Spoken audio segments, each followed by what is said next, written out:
Здравейте! Аз съм Дари и в този епизод ще правим нещо забавно. Предполагам, че е забавно за вас. Ще си правим кукла. По-точно ще правим рокля за кукла. Но и така става. Добре.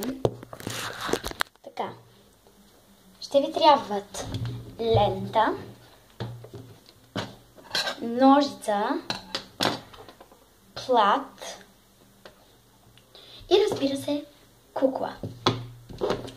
Добре. Ще започнем с този плат.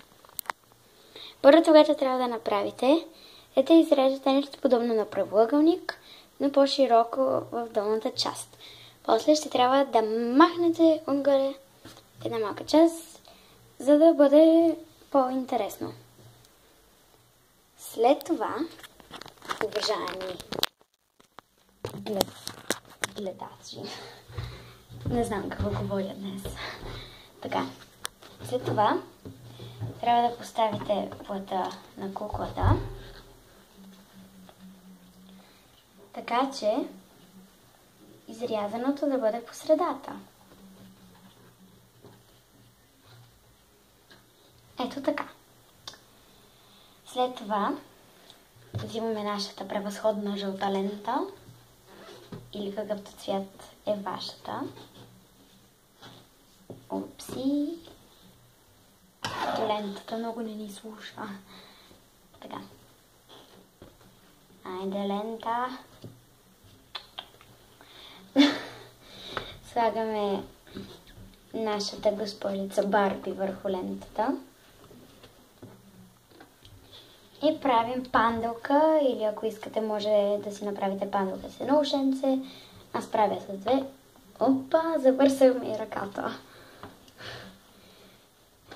Та, както говорихме, аз правя с две ушенца панделка. Вие може да направите с едно, но на мен повече ми харесва с две. Може панделката да е отпред, може и да е отзад, може да е отстрани, както си решите. На мен ми харесва да я слагам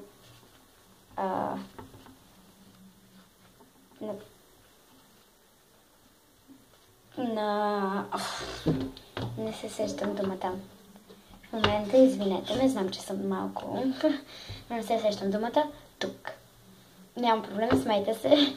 Аз нямам проблем. Но вие можете да сложите на краката, в смисъл на колената, можете на петите, можете и на главата. Така. После, разбира се, и правите прическа. Някаква прическа. Забравих да спомена, че ако искате, може да ви е така широка роклята. Ако искате да е по-тясна, просто я зашивате от тази страна. После, със сигурност, ще изложите обувки, защото моята очевидно няма обувки, затова ще изложим поне една.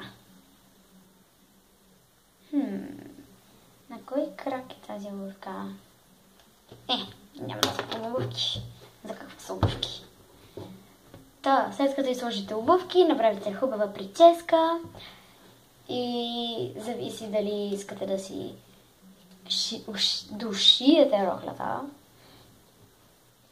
Нашата Барби, или каквато е вашата кукла, е готова за бал! Ще ходим на бал! Потеглям! Мерси, че гледахте мой клип с Барби. И до следващия епизод, какъвто е той. До следващия епизод.